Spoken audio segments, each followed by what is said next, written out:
I thank the chairman and the ranking members for the opportunity to offer testimony today. Prior to 2009, I felt that supporting the IPCC consensus on climate change was a responsible thing to do. I bought into the argument, don't trust what one scientist says, trust what an international team of 1,000 scientists has said after years of careful deliberation.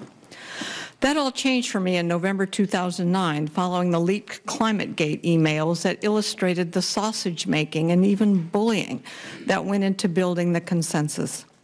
I started speaking out, saying that scientists needed to do better at making the data and supporting information publicly available, being more transparent about how they reach conclusions, doing a better job of assessing uncertainties, and actively engaging with scientists having minority perspectives. The response of my colleagues to this is summed up by the title of a 2010 article in the Scientific American. Climate heretic Judith Curry turns on her colleagues. I came to the growing realization that I had fallen into the trap of groupthink. I had accepted the consensus based on second-order evidence, the assertion that a consensus existed. I began making an independent assessment of topics in climate science that had the most relevance to policy. And what have I concluded from this assessment? Human-caused climate change is a theory in which the basic mechanism is well understood, but whose magnitude is highly uncertain. No one questions that surface temperatures have increased overall since 1880, or that humans are adding carbon dioxide to the atmosphere, or that carbon dioxide and other greenhouse gases have a warming effect on the planet. However, there is considerable uncertainty and disagreement about the most consequential issues, whether the warming has been dominated by human causes versus natural variability, how much the planet will warm in the 21st century, and whether warming is dangerous.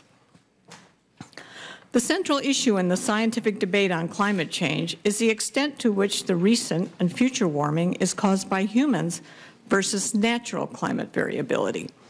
Research effort and funding has focused on understanding human causes of climate change.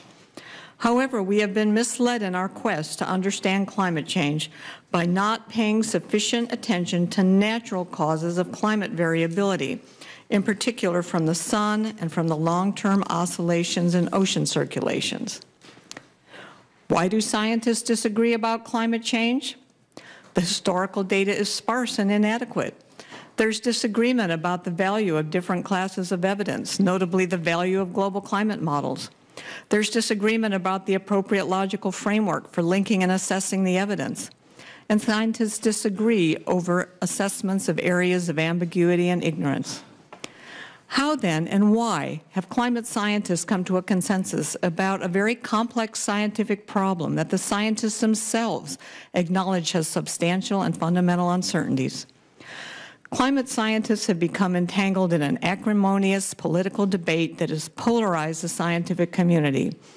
As a result of my analyses that challenge IPCC conclusions, I have been called a denier by other climate scientists, and most recently by Senator Sheldon Whitehouse.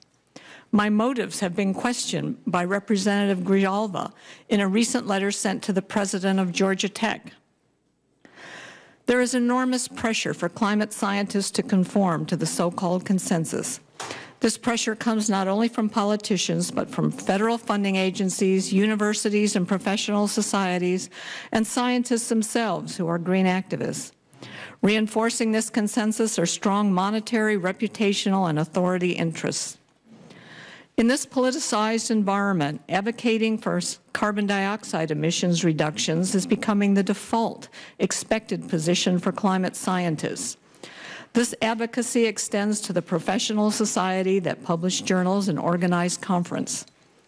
Policy advocacy, when combined with understating the uncertainties, risks destroying science's reputation for honesty and objectivity, without which scientists become regarded as merely another lobbyist group. I would like to thank the committee for raising the issue of data versus dogma in support of improving the integrity of climate science. This concludes my testimony.